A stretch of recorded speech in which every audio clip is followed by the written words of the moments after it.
ሰላም ውድ የኪኮፍ አበሻ ዩቲዩብ ቻናል ተከታታዮቻችን እንደምን አላችሁ እያልን እንጠይቃለን። ጥያቄያችንን እናስቀምጣለን። እናንተም ኮሜንት ሴክሽን ላይ ሳምንቱ እንዴት አለፈ የሚለውን በተለይ በፕሪሚየር ሊግ ብዙ ጨዋታዎች ተከናውነዋል በዚህ ሳምንትና የእናንተ ክለብስ ምን አይነት ውጤት አስመዘገበ እንዲሁም ደስተኛ ናችሁ ወይስ አይደላችሁም የሚለውን ነው ጥያቄ ማቅረብ የምፈልገው። ዛሬ እንግዲህ ብዙ ጨዋታዎችን ነው ለመጠቆም የመጣሁት እዚህ ቪዲዮ ላይ። በተለይ የትላንቱ ጨዋታዎች የእሁድ ዕለት ጨዋታዎችን ሳንጠቁም ማለፍ የለብንም። ቅዳሜ ዕለት አርሰናል ከበርንማውዝ ያደረጉትን ጨዋታ በርንማውዝ 2-1 በሆነ ውጤት ኤሚሬትስ ድረስ ተጉዞ ነው ማሸነፍ የቻለው። ነገር ግን ያው መሸነፉ ጥሩ አይደለም። ምክንያቱም እንደ ማንቸስተር ዩናይትድ እንደ ሌሎች ክለቦች የአንድ ሊግ ውድድር ተጫዋች ክለብ እንዳልሆነ እናውቃለን። አርሰናል ፕሪሚየር ሊጉም ላይ እንዲሁም ደግሞ ሻምፒየንስ ሊግ ላይ የሚጫወት ክለብ ነውና ይህን ውጤት ማጣቱ ለሻምፒየንስ ሊግ ቦታ ለሚደረገው ትንቅንቅ ከባድ እድልን የሰጣቸው ከታች ላሉት ክለቦች በተለይ ማንቸስተር ሲቲ ከአርሰናል የ3 ነጥብ ዝቅታ ብቻ ላይ ነው የሚገኘው። እንዲሁም ቼልሲ ራሱ 5ኛ ላይ የሚገኘው ቼልሲ በ4 ነጥብ ነው ከአርሰናል ዝቅ ብለው የሚገኙና እስከ 5 ያሉት ክለቦች ናቸው ሻምፒየንስ ሊግ የሚገቡት። ይህንንም እናውቃለንና ምን ያክል ከባድ እድል እንደተሰጣቸው ነው የሚያስመለክተን ለሌሎቹ ክለቦች። እና አርሰናል ጥሩ ነገር አላስመለከተንም። በተለይ ማርቲን ኦዴጋርድ በጨዋታው የሚወቀስ አይነት ተጫዋች ሆኖ ነው የተመለከትነው። የሚፈጥራቸውን ነገሮች ጥሩ አልነበሩም። በጨዋታው ጠፍቶ አምሽቶ ነበረ። ቶማስ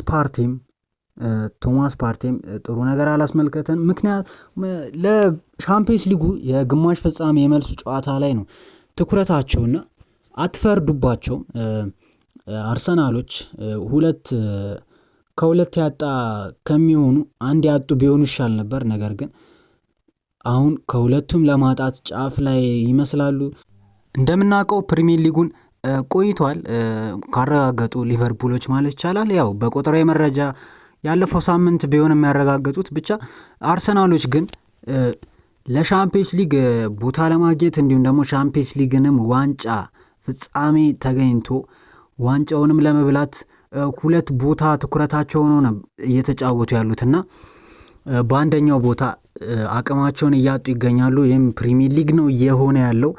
በሻምፒየንስ ሊጉም ቢሆን በፒኤስጂ በሜዳቸው 1-0 ሽንፈት ነው ያስተናገዱት። በመልሱ ጨዋታስ ምን ያስመለክቱናል የሚለው ተጠባቂ ነገር ነው። ብቻ የአርሰናል ጨዋታ 2-1 በሆነ ውጤት ነው የተጠናቀቀውና ይህን ይመስል ነበር። ትላንት በተደረጉ ሌሎች ጨዋታዎች ማንቸስተር ዩናይትድ ዛሬም ሽንፈቱን ቀጥሎበታል።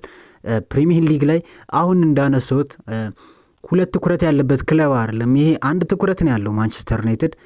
መጀመሪያ ለአለመውረድ ነበር። ነገር ግን እሱን አለመውረዱን ካረጋገጡ በኋላ ሙሉ ለሙሉ ማለት ይቻላል ትኩረታቸውን ዩሮፓ ሊግ ላይ ነው ያደረጉት። ለዚህም መነሻ ሀሳብ እንዲሆነን ሩበን አሞሪም የቢልባውን ጨዋታ እንዲሁም ደግሞ የኦሊምፒክ ሊዮንን ጨዋታ ካሸነፉ መልስ የሰጡትን ጋዜጣዊ መግለጫ መመልከት ብቻ በቂ ነው። ቀጣይ የፕሪሚየር ሊግ ጨዋታዎችን ላልተጫወቱ እድል ነው ለመስጠት የምንሞክረው፣ እንዲሁም ደግሞ ለተጫዋቾች እረፍት መስጠት ይኖርብኛል እያሉ ሲናገሩ ነበር። ትላንትም ቃል በገቡት መሰረት ወደ 6 ያክል ተጫዋቾችን ቤንች አድርገው ገብተዋል። እንዲሁም 4-3 በሆነ ውጤት በብሬንትፎርድ ተሸንፈዋል። ይህም ምንም የሚደንቅ ነገር የለውም። ብሬንትፎርድ ለዩናይትድ ሳይሆን ለሌሎች ክለቦችም የማይበገር ቲም እንደሆነ እናውቃለን። ብሬንትፎርድ አሸንፎ ለአውሮፓ ጨዋታዎች ለመሳተፍ የሚያደርገው እንቅስቃሴ ጠንክሮበታል ማለት ነው። 9ኛ ደረጃን ነው የተቆናጠጠው ይህ ክለብና ለማንቸስተር ዩናይትድ ምን ያክል ከባድ እንደሆነ የምናውቀው ነገር ነው። በተለይ ትላንት ካዮዴ የሚደንቅ ብቃትን ነበር ሲያስመለክተን የነበረው ከብሬንትፎርድ በኩል። እንዲሁም ደግሞ ሼድ አሉ ለብሬንትፎርድ ጎሎቹን ሉክ ሾው ራሱ ላይ አስቆጠረ። ኬቨን ሼድ 2 ጎል እንዲሁም ደግሞ ዋን ዊሳ 74ኛው ደቂቃ ላይ ድንቅ ጎል አስቆጠረ። እንደገና ደግሞ ለማንቸስተር ዩናይትድ ሜሰን ማውንት 14ኛው ደቂቃ፣ ጋርናቾ 82፣ አማድ ዲያሎ 95ኛው ደቂቃ ላይ ማስቆጠር ችለዋል ማለት ነው። ዩናይትድም የማታ አለው ሲል ነበር ጭማሪ ደቂቆች ትንሽ ረዘም ቢሉ ኖሮ ዩናይትድ አቻ የማድረግ ቻንስ ነበረው ነው እያሉ እየተሰሙ ያሉት መረጃዎች እየወጡ ያሉትና እድል ነበረው። ዩናይትድ እንግዲህ ምን ያክል የመጨረሻ ደቂቃዎች ተጫዋች ክለብ እንደሆነ እናውቃለን። ይህንንም በሊዮኑ አይደለም ራሱ ብሬንትፎርድ ላይ አምና ማክቶሚኔ ባለቁ ሰዓት ያገባቸውን ጎሎች እናስታውሳለን እና ዩናይትድ ምን ያክል የካምባክ ቲም እንደሆነ እናውቃለን እና ትላንት እድል ነበረው ነው ሲባል የተገለጸው። ሌላኛው ትላንት ጨዋታ የነበረው ብራይተን ከኒውካስትል ያደረጉት ጨዋታ አንዳቻ በሆነ ውጤት መጠናቀቁ ነው። ሚንቴ ለብራይተን ቀዳሚ ማድረግ ቢችልም ነገር ግን ኒውካስትሎች የዋላ አቻ ማድረግ አድርገው ወጥተዋል ማለት ነው። እንደገና ትላንት ቼልሲ ከሊቨርፑል ቼልሲ እንግዲህ የመጀመሪያውን የጋርድ ኦፍ ኦነር ለሊቨርፑል ያደረገው ክለብ ሆኖ ተገኝቷል። ቀጣይም አርሰናል ያደርጋል። ሁለቱ የለንደን ክለቦች እንግዲህ ጋርድ ኦፍ ኦነር የማድረግ ግዴታ ውስጥ ተገኝተዋል ማለት ነው። ቼልሲም 3-1 በሆነ ውጤት ነው ያሸነፈው ይህን ጨዋታ። ሊቨርፑል በቤንች ነው የገባው ማለት ይቻላል። ብዙ ተጫዋቾችን ወንበር ላይ አስቀምጦ ነው የተጫወተው። ምናልባት መሐመድ ሳላን ብዙ ሰዎች እየጠየቁት ይገኛሉ። ለምንድን ነው መሐመድ ሳላን ቋሚ ያደረገው? መብላቱን ካረጋገጠ ለምን እንደ ሌሎች ተጫዋቾችን ቋሚ ማድረግ አይችልም? እንደ ኪዛ ፕሪሚየር ሊግ ለመብላት ጥያቄ ውስጥ የገቡት ምክንያቱም የጨዋታ ማነስ ጉዳይ ምክንያት ማለት ነው። እና ለእነሱ ለምን እድል አይሰጥም ሲል ነው የተናገሩት። ነገር ግን ኪዛ እንደሚሰጠው ተረጋግጧል። የፕሪሚየር ሊጉ ሜዳሊያ እንደሚያገኝ ተረጋግጧል። ምንም እንኳን ብዙ ጨዋታዎችን ማድረግ ባይችልም ብዙም ሳይሆን ጥቂትም ጨዋታ ማድረግ ያልቻለ ተጫዋች ሆኖ ተገኝቷል እና አረጋግጧል በትላንትናው ዕለት። እና በቼልሲ በኩል ኮል ፓልመር ከ18 የጎል ድርቅ ጨዋታዎች በኋላ ትላንት ጎል ያስቆጠረበት ምሽት ሆኖ አልፏል። እሱንም በ90+ ከ90 ደቂቃ በኋላ በተገኘው የፍጹም ቅጣት ምት ነው ጎል ማስቆጠር የቻለው ለክለቡ። እንዲሁም ለራሱም ጥሩ ነገር ነው። በሰጠው አስተያየት እንግዲህ ሶሻል ሚዲያ ላይ ያሉት ሰዎች ኢዲዮቶች ናቸው እያለ ሲናገር ነበረ። ነገር ግን እነሱ እኔ ላይ ምንም የሚፈጥሩት ጫና የለም ሲል ነው የተናገረው። 18 ጨዋታዎች ላይ ጎል አለማስቆጠሬ የፈጠረብኝ ጫና የለም፣ እንዲሁ ጭራሽ ግን መነሳሻ ነው የሆነ ሲል ነው የተናገረው። ልጁ ግን እኛ እዚህ እንደምናወራው አይደለም 18 ጨዋታ ጎል አላገባ ምን እንላለን። ነገር ግን በፕሪሚየር ሊጉ ላይ ያሉት ስታቶች ግን በዚህ ዓመት ራሱ ድንቅ ብቃት ነው። ምናልባት አምና ያስመለከተንን ዘንድሮ ስላላስመለከተን ይሆናል እንደዚህ እያለን ያለ ነው። ግን ልጁ ድንቅ ተጫዋች እንደሆነ እያስመለከተ ይገኛል። እንዲሁም በቼልሲ በኩል ሞሴስ ካይሴዶ የዓመቱ ምርጥ ተጫዋች ተብሎ ተመርጧል። ቼልሲ ክለቡ በክለቡ ደረጃ ማለት ነው የዓመቱ ምርጥ ተጫዋች ተብሎ ተመርጧል። ኮል ፓልመር ራሱ ከካይሴዶ ጋር ስንጫወት በቃ እረፍት ይሰማናል ነው እያለ የተናገረው። ምን ያክል ድንቅ ብቃት ያለው ተጫዋች እንደሆነ የምናውቀው ነገር ነው።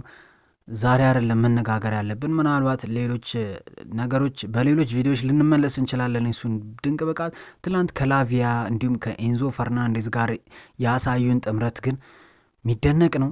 ኤንዞ ፈርናንዴዝ 10 ካይሴዶ 8 ላቪያ ደግሞ 6 ቁጥር ሆነው ነው የተጫወቱት። ላቪያ ድንቅ ተጫዋች እንደሆነ ተመልክተናል እና ቼልሲ 3-1 በሆነ ውጤት ነው ማሸነፍ የቻለው። ሌሎችም ጨዋታዎች ነበሩ። ዌስትሃም ከቶተናም ዌስትሃም አቻ ማድረግ ችሏል። ቶተናም ቀድሞ መሪ ባድረግ ቢችልም በኦዶቨርት ጎል ዌስትሃም በጃረድ ቦን ለዌስትሃም ምን ያህል አስፈላጊ ተጫዋች እንደሆነ የምናውቀው ተጫዋች ነው። ትላንትም ለቡድኑ አቻ የሚያደርጉትን ጎሎች ነው ያስቆጠረላቸው። ፕሪሚየር ሊጉ ዛሬም ቀጥሎ ሲካሄድ ክሪስታል ፓላስ ከኖቲንጋም ፎረስት የሚያደርጉት ጨዋታ ይቀጥላል። ፎረስት እንግዲህ የኋላ ኋላ እየወረደ ያለ ክለብ ነው። ትንሽ ቲም ስትሆን አንዳንዴ በምታሳየው ትንሽ አቋም መርካት የሚባል ነገር አለና ባሳዩት ትንሽ አቋም ረኩ እና ሲረኩ ደግሞ አሁን ወደ ሌላ ጥሩ ብቃት እንዳይሸጋገሩ ሆኖ ተገኝቷል። ጭራሽም ያላቸውን አቋም እንዲወርድ ሆኖ ተገኝቷል እና ይህም የሚያሳዝን ነገር ነው ለኖቲንጋም ፎረስት። የሆነ ጊዜ ያክል እኮ ሻምፒየንስ ሊግ እንደሚሳተፍ እርግጠኛ ሆነን ስናወራለት የነበረ ክለብ ነው። አሁን ግን ለመሳተፍ ግብ ውስጥ ካሉ ክለቦች ውስጥ ራሱን አግኝቶታል እና ዛሬ ምን ያስመለክተናል የሚለው ዋነኛው ጉዳይ ነው። ትላንት አንድ ጨዋታ ነበረ በጀርመን ቡንደስሊጋ። ይህም ሊቨርኩሰን አቻ የወጣበት ጨዋታ ነው። 2-0 እየተመራ ነበር በፍሬቦርግ።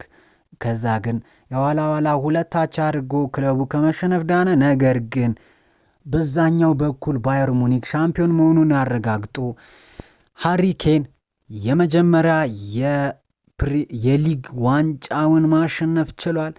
እሱ ራሱ እንዴት ሪያክት ማድረግ እንደሚችል እርግጠኛ ያልሆነበትን ሁኔታ ነው ትላንት ያገኘው። ምናልባት ሙኒክ አሸንፎ ዋንጫውን ቢያረጋግጡ ለሱም ጥሩ ነበር። በተለይ ጎል አግብቶ ራሱ ዋንጫውን ቢያሸንፉ ጥሩ ነበር ለሱ። ነገር ግን ሊቨርኩሰን ትላንት ነጥብ መጣሉን ተከትሎ ነው ሙኒክ ሻምፒዮን ሆኖ እሱና ኤሪክ ዳየር ናቸው በቶተናም ቤት ምን ያህል ዋንጫ አልባ ጉዞን ሲያሳልፉ እንደነበር እናውቃለን። እሱም ምን ያክል ድንቅ አጥቂ እንደሆነ ሃሪ ኬን የምናውቀው ነገር ነው። የነ አሌን ሽረርን የነ ሩኒን ሪከርድ ለመሰባበር ጥረት ያለ ተጫዋች እንደሆነ እናውቃለን። ከቶተናም መውጣቱ ያስደሰተው ብቸኛ ሰው ቢኖር አሌን ሽረር ነው ማለት ይቻላል። ምክንያቱም የእሱን ሪከርድ የመጋራት ቻንስ ነበረው የፕሪሚየር ሊግ ብዙ ጎሎችን በማስቆጠርና የመጋራት የእሱን ሪከርድ የመበጠስ ቻንስ ነበረው። ቢሆንም ግን ልጁ ዋንጫን ተራበ። ይህ ድንቅ አጥቂ፣ ይህ ድንቅ መሪ ዋንጫን ሲራብ ምንም ማድረግ አልቻለም። ዋንጫ ወደሚበላው ዋንጫ በሽ ወደ ሆነበት ባየር ሙኒክ ቤት ነው ያመራው። ያም ቢሆን ግን በመጀመሪያ ዓመቱ ሊቨርኩሰን ሃሪ ኬን በመጣ በመጀመሪያ ዓመቱ የሊጉን ዋንጫ አሳካ። ነገር ግን አሁንም ተስፋ ሳይቆርጥ ነው በሁለተኛ ዓመቱ ባየር ሙኒክ ዋንጫ የበላው። እናም ይህም በሙኒክ በሃሪ ኬን በኩል የቀረበ ዜና ነው፣ አስደሳች ዜና ነው ማለት ይቻላል። እኛ ስፖርቱ ዘርፍ ላይ ያለን ሰዎች አንዳንድ ተጫዋቾች የሚገባቸውን ክብር እንደማያገኙ የምናውቀው ነገር ነውና ለሃሪ ኬን ግን ክብር ይሰጠዋል። በደጋፊዎችም በስፖርቱ ዘንድ ባሉ ሰዎች በስፖርቱ ዙሪያ ባሉ ሰዎችም ክብር ይሰጠዋል። ነገር ግን እግር ኳስ ግን ለሱ ክብር አልሰጠችውም ነበረ። ትላንትና ግን የሚገባውን የቡንደስሊጋ ሊግ ዋንጫ አሸንፏል። ይህም ይበል የሚያሰኝ ነው። እኛም ደስተኛ ነን ለሱ። እናም ለዛሬው ይዘን የቀረብንላችሁ ቪዲዮ ትንተናችን፣ የጨዋታ ውጤት ጥቆማዎቻችን ይህንን ይመስላሉ።